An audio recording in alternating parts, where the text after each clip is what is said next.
But We found there an was account in the one United proof which was given out by Panama Papers leaks, and it related to the Nielsen. And what was your finding? I'm actually more interested to know what were your finding. Did you have any proof to establish that Evenfield of apartments were actually bought by the stolen money? I'm not going to repeat myself again, okay? For one last time, All right. we were stopped from investigating from the middle of 2002, okay? We were on the trail Who of stopped you? billions of dollars.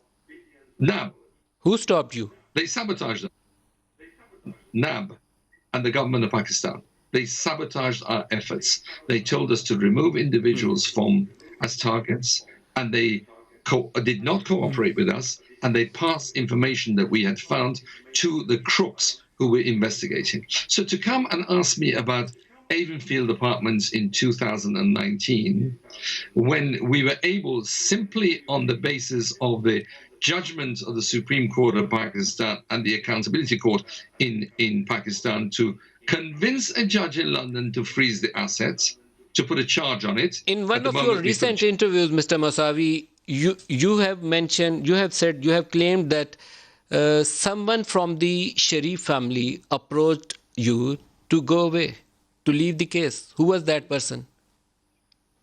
This must be the 20th time I'm repeating this.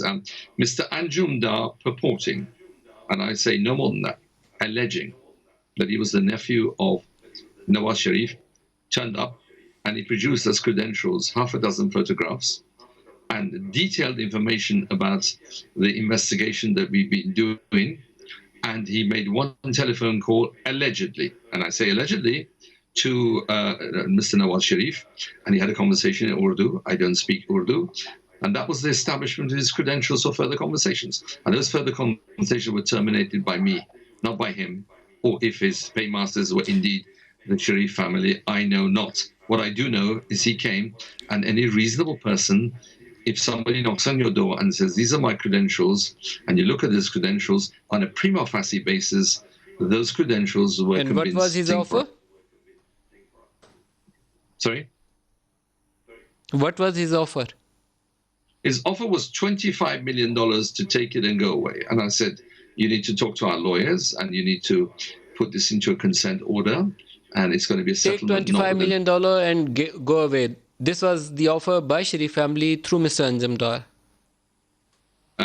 Sorry, this was allegedly offered by the Sharif family, but certainly not allegedly, definitely offered by Anjum Dar.